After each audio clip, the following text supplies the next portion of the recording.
ഖത്തറിനെ Israel ആക്രമിച്ചതുമായി ബന്ധപ്പെട്ട് കൂടുതൽ വിവരങ്ങൾ ഇപ്പോൾ പുറത്തു വരികയാണ്. ഖത്തറിന് ഒരിക്കലും ഇസ്രായേലിനെ തിരിച്ചടിച്ച് തോൽപ്പിക്കാനുള്ള കഴിവില്ല. ഖത്തറിനെന്നല്ല ഒരു GCC രാജ്യങ്ങൾക്കും ആ കഴിവില്ല. അതുകൊണ്ട് ഇപ്പോൾ എങ്ങനെയാണ് ഇസ്രായേലിനെ തറപറ്റിക്കാം എന്നുള്ള ആലോചനയിലാണ് GCC രാജ്യങ്ങൾ എല്ലാം തന്നെ. സാമ്പത്തികമായിട്ടുള്ള ഒരു യുദ്ധമാണ് ഇവിടെ വരാൻ പോകുന്നത് എന്നാണ് റിപ്പോർട്ടുകൾ പലതും സൂചിപ്പിക്കുന്നത്. എന്നാൽ ട്രംപ് അത് ആഗ്രഹിക്കുന്നില്ല. വേറൊരു പ്രധാനപ്പെട്ട ഒരു കാര്യം, ഖത്തർ ഇപ്പോൾ GCC രാജ്യങ്ങളുമായിട്ട് ഇടയാനുള്ള ഒരു സാഹചര്യം കൂടെയുണ്ട്. അതിൻ്റെ പ്രധാനപ്പെട്ട കാരണം സൗദിക്ക് ഇസ്രായേലുമായി ഒരു സോഫ്റ്റ് കോർണർ ഉണ്ട്. സൗദിയെ അറിയിച്ച ശേഷമാണ് ഖത്തറിലേക്ക് ഇസ്രായേലി ആക്രമണം നടത്തിയത് എന്നുള്ള റിപ്പോർട്ടുകളുണ്ട്.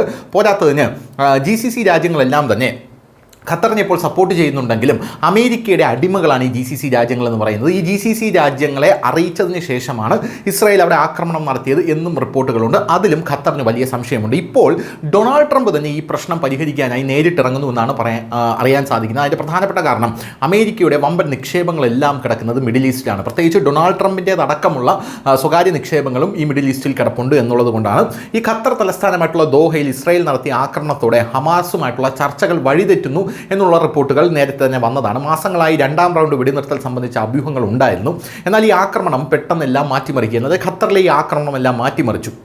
ഇതുവരെ ഖത്തർ ഹമാസിനും ഇസ്രായേലിനും ഇടയിൽ ഒരു മധ്യസ്ഥ രാജ്യമായിരുന്നു. എന്നാൽ ഇപ്പോൾ അത് ഇസ്രായേലിനെതിരെയാണ് ഖത്തർ പ്രവർത്തിക്കുന്നത് എന്നുള്ള റിപ്പോർട്ടുകൾ വരുന്നു. ഹമാസ് കമാൻഡർമാരെ കൊലപ്പെടുത്തിയതിൻ്റെ പേരിൽ ദോഹയിൽ നടന്ന ആക്രമണം ഇസ്ലാമിക രാജ്യങ്ങളെ ചൊടിപ്പിച്ചിട്ടുണ്ട് എന്നാണ് ഇപ്പോൾ അറബ് മാധ്യമങ്ങളെല്ലാം പറയുന്നത്. ഇക്കാരണത്താൽ സെപ്റ്റംബർ 14-നും 15-നും ഖത്തർ അറബ് ഇസ്ലാമിക രാജ്യങ്ങളുടെ യോഗം തന്നെ വിളിച്ചിട്ടുണ്ട് എന്ന് അറിയാൻ സാധിക്കുന്നുണ്ട്.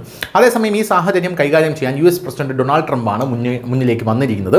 വെള്ളിയാഴ്ച ന്യൂയോർക്കിൽ വെച്ച് അദ്ദേഹം ഖത്തർ പ്രധാനമന്ത്രി Sheikh Mohammed bin Abdul Rahman bin Jassim Al താനിയെ കാണും എന്നാണ് ഇപ്പോൾ അറിയാൻ സാധിക്കുന്നത്. പ്രശ്നങ്ങൾ രമ്യമായി പരിഹരിക്കാനാണ് അദ്ദേഹത്തിൻ്റെ നീക്കം. പ്രധാനമായും അമേരിക്ക ഇസ്രായേലിൻ്റെ പിറകിലുണ്ട്.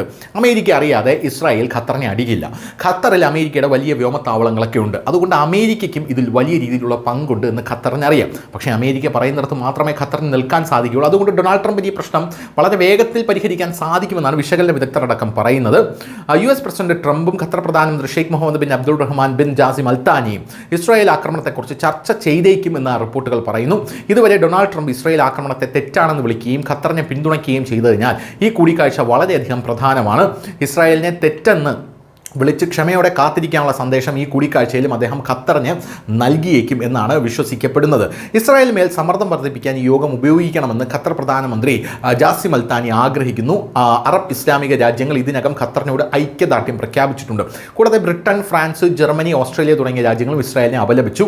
സെപ്റ്റംബർ അവസാനം നടക്കുന്ന ഐക്യരാഷ്ട്രസഭയുടെ പൊതുസഭായോഗത്തിൽ ഫലസ്തീനെ അംഗീകരിക്കുമെന്ന് ഇതിനോടകം തന്നെ 5 രാജ്യങ്ങളും പറയുന്ന ഒരു സാഹചര്യമുണ്ട്. ചൊവ്വാഴ്ച ദോഹയിൽ മുതിർന്ന ഹമാസ് നേതാക്കളെയും ഖത്തർ സുരക്ഷാ ഉദ്യോഗസ്ഥരെയും കൂടിക്കാഴ്ച നടത്തുന്നതിനിടെ ഇസ്രായേൽ നടത്തിയ ആക്രമണത്തെ ഇസ്രായേൽ ന്യായീകരിക്കുന്നത് ഞങ്ങളുടെ രാജ്യത്തെ ആക്രമിച്ച ഭീകരവാദികൾക്ക് നിങ്ങൾ അഭയം കൊടുത്തു, അമേരിക്ക ആക്രമിച്ച ഭീകരവാദിയായിട്ടുള്ള ഒസാമ ബിൻ ലാദന് അഫ്ഗാനിസ്ഥാൻ അഭയം കൊടുത്തു, അതുകൊണ്ട് അഫ്ഗാനിസ്ഥാനെ അമേരിക്ക ആക്രമിച്ചപ്പോൾ ഖത്തറായിട്ടുള്ള നിങ്ങൾ അമേരിക്കയെ പുകഴ്ത്തി, കാരണം നല്ല കാര്യമാണ്. അതുപോലെ തന്നെ ഞങ്ങളുടെ രാജ്യത്തെ ആക്രമിച്ച ഭീകരവാദിയെ നിങ്ങൾ അഭയം കൊടുത്തു, അപ്പോൾ നിങ്ങളെ ഞങ്ങൾ ആക്രമിച്ചു, അപ്പോൾ നിങ്ങളും ഞങ്ങളെ പുകഴ്ത്തേണ്ടതല്ലേ എന്നൊരു പരിഹാസമായിട്ടുള്ള ഒരു ചുവയിലാണ് ഇസ്രായേൽ ഖത്തറിന് മറുപടി കൊടുത്തത്. ഒരു മുന്നറിയിപ്പും കൊടുത്തിട്ടുണ്ട്, കൂടുതൽ കളിച്ചാൽ അടിച്ചു ചുരുട്ടും എന്നാണ് ഇസ്രായേൽ പറഞ്ഞിരിക്കുന്നത്. News desk news India Malayalam.